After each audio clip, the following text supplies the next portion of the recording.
D'après vous, que représente cette image? Une étendue de terre noire? Une galaxie lointaine? Un œil? C'est bien cela, un œil.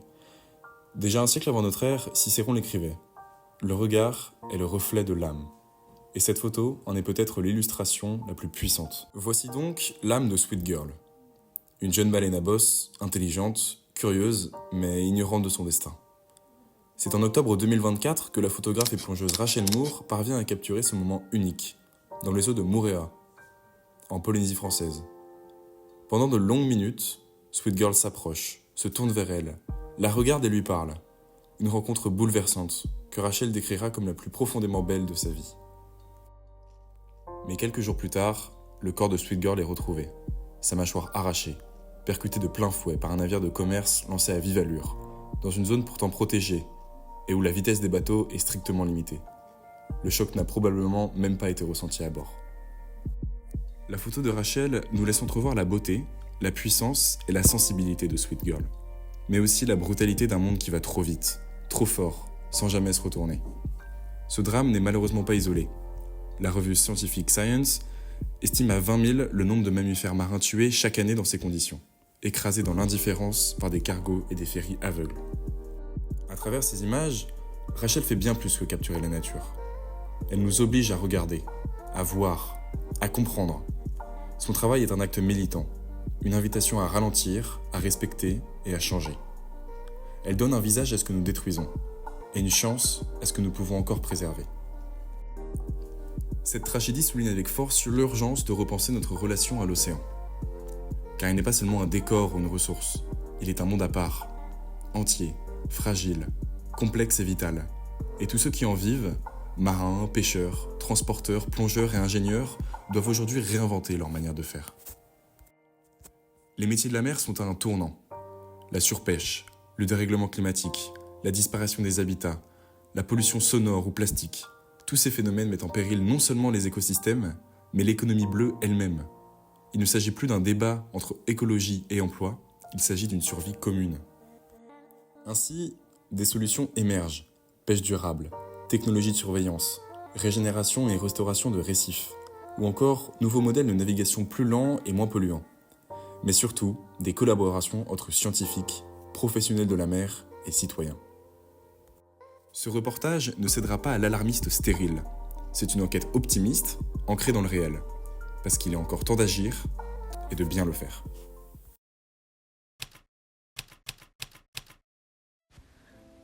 La biodiversité marine est essentielle à la vie sur Terre. Elle couvre 70% de la surface de la planète et abrite plus de 250 000 espèces recensées et des millions d'autres encore inconnues. Les océans jouent un rôle central dans l'équilibre climatique.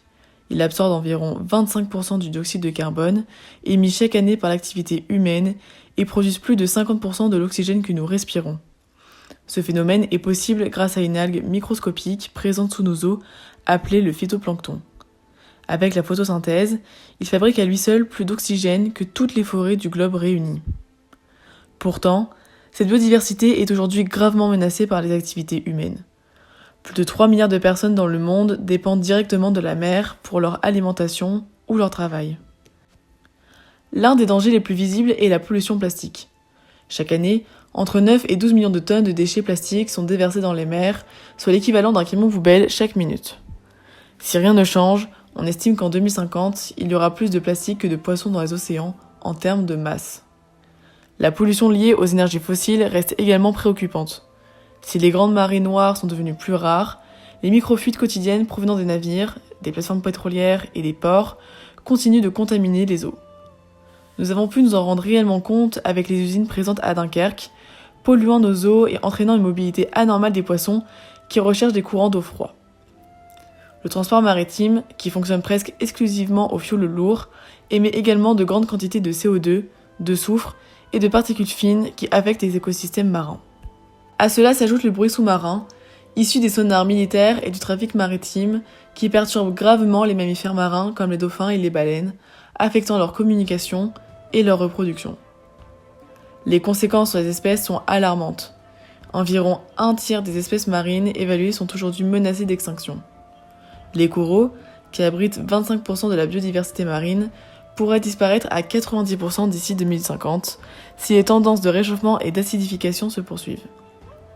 Les populations de requins et de raies, pourtant essentielles à l'équilibre des océans, ont chuté de 70% en seulement 50 ans. Ces menaces sont exacerbées par la surpêche. 34% des stocks mondiaux sont aujourd'hui surexploités et beaucoup d'espèces de poissons sont en déclin, mettant en péril la sécurité alimentaire de millions de personnes. À cela s'ajoute une date symbolique pour la planète qui illustre particulièrement bien l'urgence écologique, le jour du dépassement mondial. En 2024, il est tombé le 1er août. En clair, cela signifie que l'humanité a consommé en 7 mois toutes les ressources naturelles que la planète peut renouveler en 1 an. Les océans, soumis à la surexploitation et à la pollution, sont directement concernés. En France, nous sommes mauvais élèves car il faut noter que si toute la population mondiale vivait comme un Français moyen, ce jour du dépassement serait encore plus précoce, dès le 5 mai. Face à ces constats, la protection de la biodiversité marine est un enjeu vital, non seulement pour la préservation des espèces, mais aussi pour l'équilibre climatique, la santé humaine et les générations futures. Durant notre team building, nous sommes allés à la rencontre d'habitants et commerçants à Dunkerque. Nous leur avons demandé leur avis sur l'état des plages et s'ils constataient une certaine pollution. Voici ce qu'ils nous ont répondu. Première question, savez-vous si la pollution marine est un problème à Dunkerque? Oui, je pense que ça l'est partout, malheureusement. D'accord. Est-ce que vous le voyez particulièrement à Dunkerque? Ça se voit partout. On peut passer ne serait-ce qu'une heure sur la plage pour avoir envie de ramasser tous les déchets plastiques, notamment. Et est-ce que vous faites attention à votre consommation plastique? Oui, tout à fait. Tous les jours, je trie. J'essaie de ramasser aussi dès que je vois des choses traîner. Alors pas seulement le plastique, bien sûr, mais en tout cas, oui, je suis sensible à ça. Avez-vous remarqué des déchets sur la plage? Oui. Ici? Beaucoup? Oui. Quel type Non, de déchets? beaucoup non, mais le peu qu'on a fait de là jusqu'ici, Triez-vous vos déchets au quotidien? nous, oui, Très on est bien. obligé. On a des poubelles pour le papier, on a des poubelles pour les verres, on a des poubelles pour les déchets de légumes minéraux, et puis on a la poubelle noire qui sert à mettre tout ce qu'on veut. Et on a un centre de recyclage où Ah, je c'est pas vais mal. régulièrement mettre mes papiers, Ouais. les journaux, des choses comme ça. Une dernière question, que pensez-vous des alternatives écologiques comme par exemple les bouteilles réutilisables ou les sacs en tissu? Très bien. Très bien. Ben oui. Vous-même vous l'utilisez ou pas? J'ai un sac en tissu, oui, c'est vrai. Pour mes fruits et légumes, par exemple, j'ai des petits sacs en tissu. Oui, vous que arrêtez j'ai avec les achetés- sacs en Que plastique. j'ai acheté au supermarché ou chez nous, il y a des petits sachets en papier. Savez-vous si la pollution marine est un problème à Dunkerque?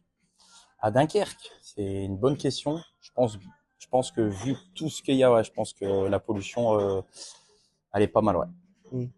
Et pensez-vous que les habitants et la mairie font assez pour protéger l'environnement? Non, je pense pas. Je pense que c'est vraiment quelque chose de secondaire pour l'environnement. Je pense qu'ils font pas assez de choses pour moi. Avez-vous déjà participé à un nettoyage de plage? Pas du tout. Je Jamais. vais pas mentir, pas du tout, Et jamais. c'est dans vos projets ou non? J'ai déjà ramassé les métaux, Ouais. mais après, avec plusieurs mondes ou avec une association, jamais du tout. Connaissez-vous des assos ou des projets locaux qui luttent contre la pollution ici, Pas du tout. à Dunkerque? J'en ai jamais vu personnellement au Ah ouais centre-ville, etc. Jamais. Est-ce que vous pensez que les habitants et la mairie ils font assez pour protéger l'environnement? Je pense oui, quand même. Les habitants de Dunkerque, ouais, ils ont quand même l'air assez touchés par ça. Les gens de Dunkerque, oui. Après, c'est les touristes. Durant notre journée à Dunkerque, quelque chose nous a particulièrement interpellés. Cela fait des heures que ce bébé phoque est échoué sur la plage. Il est mal en point et personne ne vient à son secours. Des habitants de Dunkerque contactent alors la gendarmerie, puis Nausicaa. Sans réponse. Il leur envoie alors une vidéo du bébé phoque qui se tord de douleur. Nausicaa nous répond alors qu'il est en très bonne santé et qu'il n'a pas besoin d'aide. Ce phénomène, de plus en plus présent, concerne non seulement les phoques qui s'échouent sur les plages à cause des déchets qu'ils ingurgitent, mais aussi bien d'autres espèces victimes de la pollution. Et nous en sommes les principaux responsables. Frédéric Baudin pêche depuis toujours. Président du SCCDK, il a vu les rivages changer, les espèces se raréfier et la mer se transformer sous ses yeux. Aujourd'hui, il le dit lui-même, la pêche ne peut plus ignorer les enjeux écologiques. Le plastique, la surpêche, la montée des eaux, tout se joue ici, sur nos côtes. Mais les pêcheurs ne sont plus passifs. À Dunkerque, ils s'adaptent. Certains arrêtent de cibler des espèces en déclin, d'autres participent à des ramassages en mer.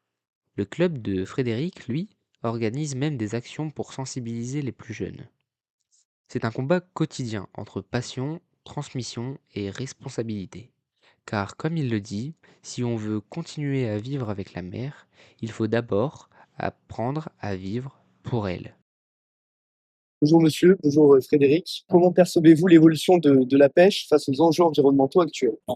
Vaste sujet. Globalement, la pêche, en tout cas à mon niveau, au niveau de l'association, ça reste un loisir. Il faut aussi, bien sûr, de la pêche commerciale. Donc, on n'a pas forcément la même approche que les mêmes enjeux. La pêche commerciale, c'est de vivre. La pêche de loisir, nous, c'est de lancer un bon moment et d'en bénéficier. Marqué à notre niveau, c'est que la pêche, quand même, décline d'année en année. C'est malheureusement pas grand-chose. Les hypothèses de soit sur pêche, est-ce que le réchauffement climatique qui est pour quelque chose, des nouvelles prédations, en cas ici local de Dunkerque, il y a une colonie de phoques, comme 50 d'individus. Il faut savoir que ces 50 individus, le seul sur une année, à raison de 6 kg par jour par animal, fait 110 tonnes de poissons. C'est quand même conséquent. Donc nous, en tant que pêcheurs de loisirs, on est confrontés à tout ça. Aujourd'hui, finalement, la quantité de poissons qu'on arrive à attraper cesse de baisser. Quelles sont les principales menaces écologiques qui impactent la pêche et les écosystèmes marins à Dunkerque et dans la région? En termes de menaces écologiques, il y en a pas mal. Il y en a une qui est d'actualité, puisque vous avez certainement entendu parler de la collision avec deux navires, je crois qu'il y a une semaine, notamment un navire transportant des hydrocarbures. Donc, le premier risque, c'est qu'en cas de collision, exposé à des marées noires ou en tout cas à des pollutions. Deuxième risque, c'est qu'on est ici sur des sites Céveso. Certains ici, comme vous pouvez le voir, pignon sur l'eau, donc en cas de risque de déversement de produits toxiques. Ça va de l'eau infectée et donc ça va les animaux marins, les mammifères qui subissent. Pensez-vous que la pêche durable peut être une solution viable pour l'avenir? Si oui, quels sont les leviers activés pour y parvenir? La pêche durable, effectivement, la pêche est durable. Aujourd'hui, à mon sens, j'estime qu'on n'y est pas du tout. La pêche, aujourd'hui, c'est la dernière industrie sur Terre qui prélève sans se soucier de si ça va être vendu. Donc, la pêche durable à l'instant T, je n'y crois pas, on n'y est pas en tout cas. En tout cas, nous, au niveau associatif et des pratiques amateurs, on a des règles pour se respecter, des tailles minimales de capture, certaines espèces qui doivent être mises à l'eau, certaines parts de l'année, etc. Donc, en tout cas, à la pêche de loisirs, il y a bien des démarches durables qui sont en cours. La pêche commerciale, à mon sens, c'est tout. Y a-t-il des espèces que vous pêchiez auparavant qui sont devenues rares ou interdites aujourd'hui? Ça, c'est très intéressant, même si d'une manière générale, l'ensemble des espèces tend à diminuer. On attrape une espèce emblématique à Dunkerque que je voudrais mettre en avant, c'est le flé. C'est un poisson plat qui ressemble au carré. Cette espèce, en l'espace de 5 ans, elle est devenue quasiment inexistante. Elle s'est éteinte, presque disparue. Et ce qui m'interpelle encore plus, c'est que c'est une espèce qui n'est pas ciblée par la pêche commerciale. Les hypothèses, est-ce que c'est le fond, l'environnement, l'eau, les sédiments qui ont évolué à Dunkerque? Est-ce que c'est la colonie de phoques? Voilà. Je n'ai pas la réponse scientifique, mais en tout cas, il y a des pistes. Quelles sont les réglementations ou initiatives mises en place pour limiter l'impact de la pêche sur la biodiversité marine? La réglementation, elle est quand même, certains cas, calquée sur la pêche commerciale, c'est-à-dire qu'il y a des tailles minimales de capture à respecter. Certains poissons, comme les bars par exemple, qu'on a pêché tout à l'heure, il y a une taille minimale de 42 cm pour pouvoir le conserver. Dernière question, quel message voudriez-vous transmettre aux jeunes générations qui veulent travailler dans les métiers de la mer tout en respectant la nature? Déjà, c'est le faire par passion, pas le faire par... faut pas se forcer, mais je pense que c'est valable pour tout métier. Il faut faire un métier qu'on aime, et tant qu'à faire, qui correspond avec ses propres valeurs. Et après, c'est faire les choses en pensant, je pense, à ses enfants et à leur avenir. Aujourd'hui, on est entre deux générations, l'ancienne génération qui n'a peut-être pas toutes ces valeurs de développement durable, d'environnement, et on va dire les jeunes qui sont plus sensibilisés à ça. Je pense qu'aujourd'hui, il faut faire les choses en pensant pas qu'à soi, mais aussi à la descendance et qu'est-ce qu'on va laisser finalement derrière nous. Plus de 60 millions de personnes dans le monde vivent directement des métiers de la mer. Et pourtant, ce sont souvent les premières victimes du dérèglement climatique. Transport, pêche, recherche, tourisme, la mer ne nourrit pas seulement nos assiettes, elle fait vivre des régions entières, et la protéger, c'est aussi protéger ceux qui en dépendent. Et tout n'est pas perdu. Certaines entreprises décident de faire des océans leur priorité. Corail en fait partie. Je m'appelle Jemila, je suis la fondatrice de Corail et je suis franco-malgache. Je vis à Lille depuis 2 ans maintenant et avec Corail, on replante des coraux dans la mer, dans l'Ouest océan Indien. Née de la volonté de préserver les écosystèmes marins, elle innove en créant des solutions inspirées du vivant. Son objectif, restaurer les fonds marins grâce à des récifs artificiels écologiques, pensés pour accueillir à nouveau la vie.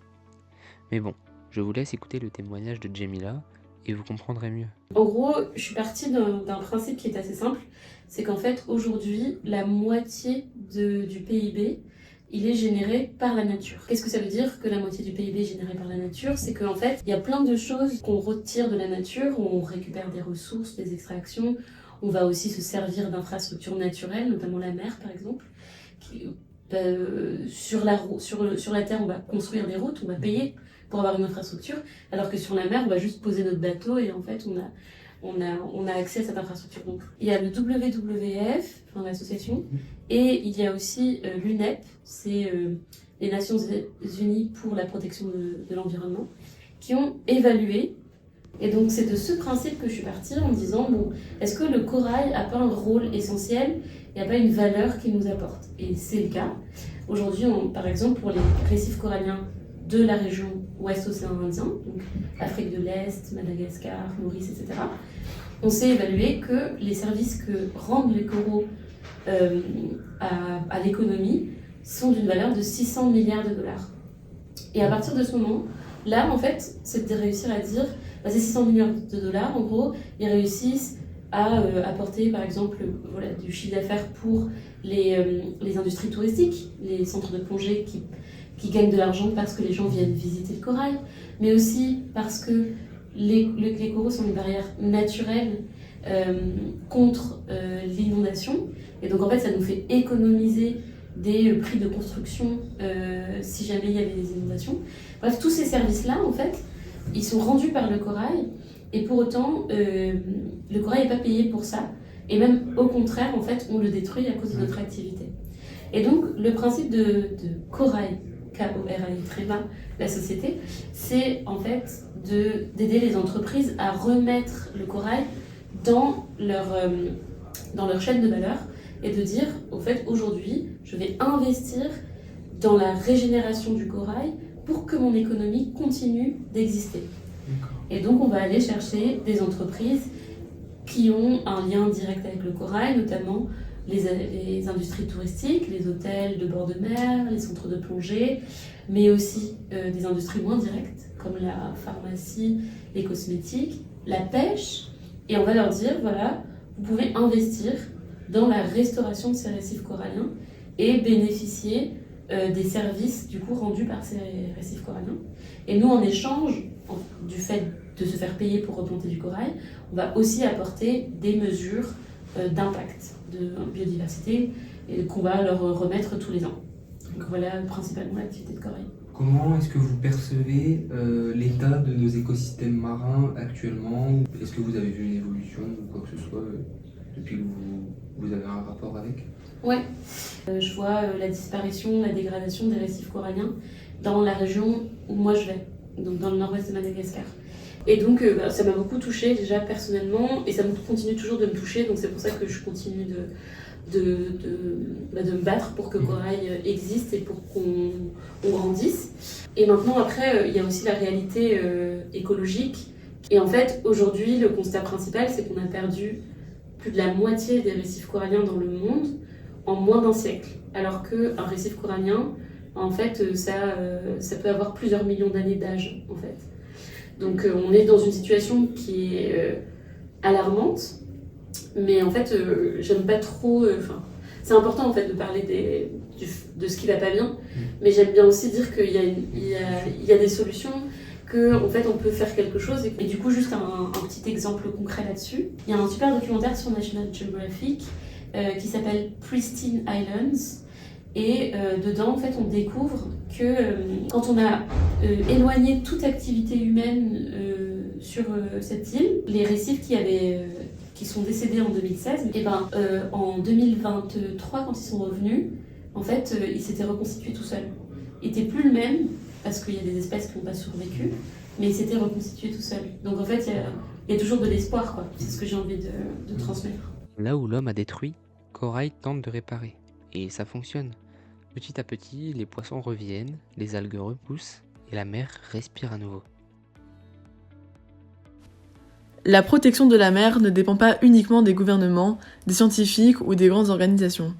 En réalité, chacun d'entre nous peut agir à son niveau pour limiter la pollution marine. Par des gestes simples et accessibles au quotidien, nous pouvons réellement faire une différence. Il est essentiel de réduire notre utilisation de plastique. Pour agir, il suffit d'adopter des habitudes simples. Utiliser une gourde au lieu de bouteilles en plastique, privilégier les sacs réutilisables, éviter les produits suremballés et refuser les objets à usage unique comme les pailles ou les couverts jetables. Abandonnez cette habitude de jeter vos déchets dans la nature. Ce que nous jetons dans la rue ou dans un caniveau peut facilement rejoindre les rivières, puis la mer. Un simple mégot de cigarette peut polluer jusqu'à 500 litres d'eau. À la place, prenez 5 minutes pour trier vos déchets. La protection de la biodiversité marine passe aussi par notre alimentation. En consommant du poisson de manière responsable, nous limitons la pression exercée sur les écosystèmes marins. Il est préférable de choisir des poissons issus de la pêche durable, d'éviter les espèces menacées et de diversifier sa consommation pour préserver les stocks. De plus, nous devons faire attention à ce que nous rejetons dans l'eau.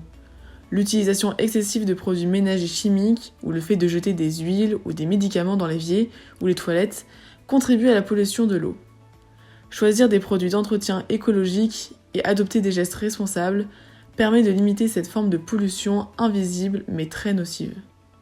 Notre manière à nous de protéger nos océans est de vous sensibiliser à travers ce documentaire. En parlant de ces enjeux, en partageant des informations fiables ou en soutenant des associations qui agissent sur le terrain, on contribue à faire évoluer les mentalités et à créer une prise de conscience collective. Ensemble, nous pouvons protéger les mers, les espèces marines et notre avenir. Plonger avec Arthur Collier, c'est redécouvrir la mer comme on ne l'avait jamais vue. Ces images ne sont pas que belles, elles racontent et elles réveillent. Au fil de ces plongées, il capture la grâce d'une raie qui danse, la lumière qui caresse les coraux ou le silence troublant d'un désert sous-marin vidé de sa vie. Ces vidéos sont des appels à ouvrir les yeux, à ralentir, à respecter. Car si nous voulons encore admirer cette beauté de demain, il faut commencer à la protéger aujourd'hui. Et pour que vous aussi, vous ayez l'impression de nager avec lui, je vous laisse avec ces incroyables images et le silence si parlant de l'océan.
Depuis ces dernières décennies, la biodiversité marine est de plus en plus menacée. Avec la mondialisation et la quête de profit toujours plus accrue, l'environnement est très souvent placé au second plan ou laissé pour compte. Grâce à la sensibilisation et la conscience collective de certains professionnels, nous avons la possibilité de limiter cela. Pêcheurs, entrepreneurs ou encore associations, ils ont choisi de dire stop. Ensemble, nous pouvons encore empêcher le pire.